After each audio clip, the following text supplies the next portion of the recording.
스콜리피가 앞을 향해 걸어가는 부차라티 일행을 보며 그들에게 무운을 빌어주는 장면은 서순상으로는 시간대가 맨 처음이지만 최종화에 나오는 에피소드인데, 황금의 바람에서 결과와 과정이라는 두 개의 큰 키워드가 대립할 때 스콜리피는 결과보다는 과정 쪽에 무게를 더 실었다. 화려하고 특별한 장면이라기보단 다양한 미사여구 없이 담백한 대사로 간단하게 표현한 장면이었다. 이전까지는 아군이 적군의 스탠드 능력을 알아가는 방식이었다면 여기서만큼은 처음으로 적이 주인공의 스탠드를 추리해가는 기법을 썼다. 그래서 포르마저의 시점으로 하나씩 밟아가는데 그의 스탠드 능력이 작아지는 거라 온갖 주위의 사물들이 커지고 과장된 움직임으로 묘사된다. 만약 앞뒤 모른 채로 이 에피소드부터 본다면 도망가는 포르마조가 아군, 쫓아가는 나란차가 적군으로 느껴질 것이다. 암살팀과 대결 가운데서 제일 위기의 상황은 프로슈토 패시 듀오와 싸울 때라고 생각되는데, 특히 각성해버린 패시가 냉정한 모습이 되었을 때 전멸할 뻔했다. 둘의 대결에서 열차가 정지한 뒤에 마무리되기 전을 대부분 명장면이라 생각할 테지만, 개인적으로 나는 부차라티가 자신의 몸을 쪼개고 심장까지 반으로 만들어서 3부와 비슷한 심리전이 기억에 남은 명장면이었다. 사르데냐에서 도피오가 등장하면서부터 보스의 진짜 과거 행적들이 하나씩 밝혀지는데, 이때 과거를 알아가는 과정 자체를 유연하게 구성했다. 그중 점쟁이를 등장시켜서 도피오와 디아블로는 하나의 몸에 두 개의 정신이 있는 다중인격을 처음으로 제시했다. 다만 정신적인 부분만 강조한 것이 아닌, 점쟁이를 죽일 때 육체적으로도 변하는 것도 강조하면서 여지껏 조직원들이 보스를 왜 찾을 수 없었는가의 이유가 드러난 장면이었다. 미스타가 프로슈토의 능력에 당해 역으로 노화가 되는데, 프로슈토의 모습이 어버버하는 패시와 달리 가차없이 미스타를 쏴버려서 자신이 밖으로 내뱉은 말의 무게를 잘 표현했다고 생각한다. 또한 성우의 근엄한 목소리 덕분에 패시의 해이해진 기강을 잡을 때도 진심 어린 충고를 제대로 전달하여 적절한 당근과 채찍을 선택한 장면이었다. 자, 이제 혼나야겠지 같은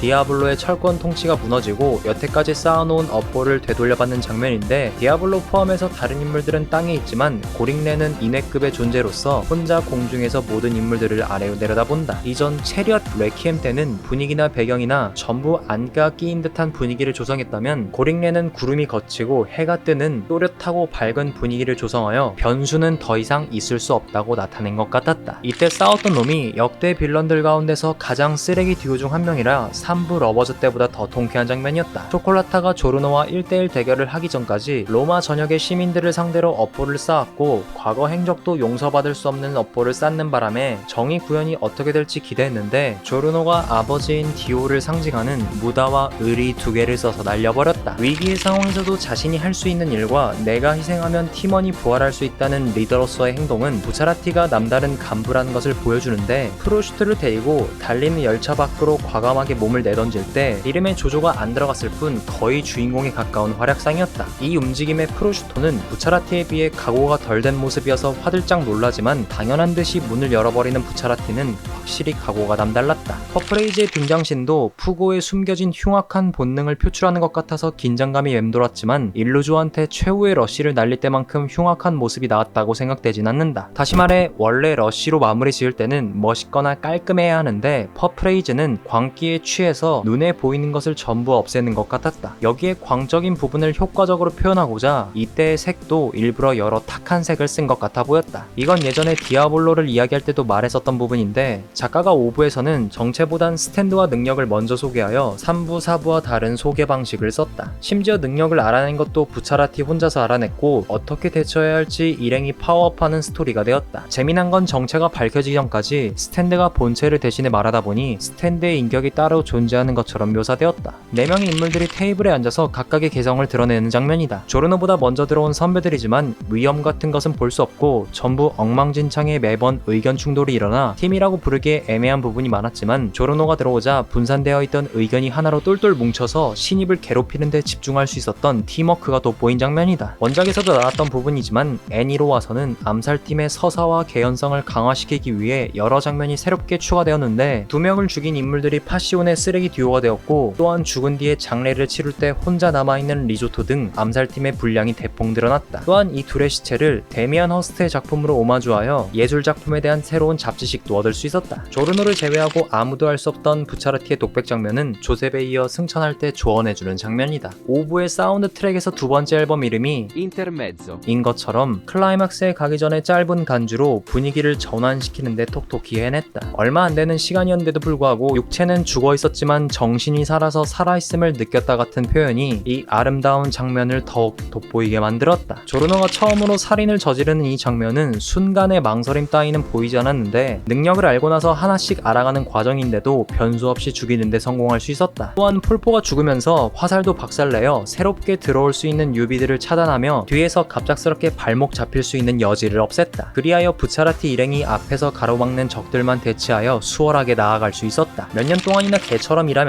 떨어지는 돈은 적었고 심지어 2명의 동료가 살해되는 바람에 목에 목줄이 채워진 채로 자유롭지 않았던 암살팀의 모습을 대변하는 리조토의 두근거림을 나타낸 장면이었다. 리조토가 도피오를 만난 순간부터 다른 인격을 알아내는 과정은 철두철미하고 꽤나 논리적인 분석으로 결론에 도달했다. 조조를 모르는 사람들도 이 장면 하나만은 알고 있을 정도로 만화가 기묘하다는 것을 대표하는 장면이다. 이전에 부차라티가 땀으로 상대의 거짓말을 파악할 수 있다며 조르노가 땀을 흘리는지 보다가 땀을 흘리지 않아서 나가며 긴장감은 완화되지만 어느새 조르노 손에 쥐어져 있던 루카의 눈 때문에 땀을 흘릴 때 부차라티가 다시 나타나서 얼굴을 핥아보며 신문을 혀로하는 장면이다. 원작에서 나왔을 때는 갑자기 추는 바람에 그저 기묘한 움직임, 기분이 좋으니까 하는 댄스 같아 보였는데 애니로 넘어와서 음악과 함께 움직임이 구현되어 오브를 상징하는 밈이 되었다. 3인방이 추는 움직임과 더불어 중간마다 약 빨고 만든 듯한 일러스트들은 이것이 갱의 감성인가 같은 생각이 더해지며 정신이 나갈 것 같은 기분이 든다. 에어로스미스는 비행기라서 나란차의 어깨와 팔의 활주로를 타고 착륙하는데 처음 등장했을 때를 잊을 수가 없다. 3D 모형으로 표현하여 다른 스탠들보다 정밀한 형태를 보여주었고 폭격기가 날아가는 효과음이 더해져서 공격을 개시하겠다는 것을 알렸다. 여기에 나란차의 분노가 스탠으로 표출되면서 정적인 움직임보단 돌발적인 움직임을 나타냈다고 생각된다. 고릭네의 무다무다에 맞고 나가 떨어진 디아블로의 무한한 죽음까지 명장면으로 기억할 텐데 이 장면이 나오기 직전에 레퀴엠이 디아블로에게 말하는 장면이 있었기에 이후 무다무다 명장면이 탄생할 수 있었다. 다른 것을 다 제쳐두고 처음에는 모두 레퀴엠을 술자가 다룬다고 생각했지만 실상은 술자조차 레퀴엠의 자아가 있는지도 모른다. 그래서 이 장면이 더 뜻깊고 멋있는 장면이었고 대사가 끝날 때쯤 언제 그랬냐는 듯이 자연스럽게 보통 스탠드처럼 기합을 외쳤다. 미스타와 나란차가 귀신같이 잠들고 조르노와 부차라티가 단둘이 대화를 하는 이 장면은 부차라티 자신의 목숨이 얼마 남지 않았다는 것을 알리는 장면인데 삶에 대한 후회보다는 조금이라도 남은 시간 동안 최대한 동료를 도우려는 무덤덤한 눈빛에서 이전 시리즈와 마찬가지로 이미 삶을 다한 생명은 어떤 스탠드가 온다 해도 다시 살릴 수 없다는 것을 이번에는 앞으로 죽을 사람이 강조하는 쓸쓸한 장면이었다. 조르노가 디오의 아들임이 밝혀지며 루카의 말을 거역할 때 일반인으로서는 이해하기 힘든 이중성을 드러낸 장면이라고 생각하는데 본인의 행동에 선악을 구별짓지 않아서 조나단처럼 자신의 행동이 옳다는 것을 강조하는 단호한 면이나 디오같이 현실에 순응하지 않고 거대한 야망을 가진 면도 보여 주인공이 복잡한 성격을 가지고 있다는 것을 나타낸 장면이다. 작가가 작품 연출을 잘한다고 느껴지는 장면 중 하나가 이 장면인데 디오와 폴나레프의 구도를 거꾸로 만들어서 폴나레프와 디아블로의 구도로 쓰거나 폴나레프는 도피오가 올라오면서 시간 삭제 때문에 디아블로로 변신하는 것을 못 보고 갑자기 다가왔다고 인식하여 이중인격이 아닌 2인조 팀이라고 착각하는 명장면이 탄생했다. 이쿨 오프닝에서도 자주 보는 이 장면은 부차라티의 분노를 아주 잘 드러냈는데 보스의 모습조차 알 수 없는 상황임에도 불구하고 부차라티가 여지껏 조직이 벌인 행보에 실망하는 모습과 보스가 방금 한 행동에 실망하는 모습이 더해져서 참고 있던 것이 드디어 터진 장면이다. 과거부터 마약에 대해 알고 있었지만 자신의 신념과 비슷한 동료가 없었기 때문에 행동을 개시할 수 없었는데 이번만큼은 그 이상을 같이 가고 싶어하는 동료가 있어서 이후 과감하게 움직일 수 있었다.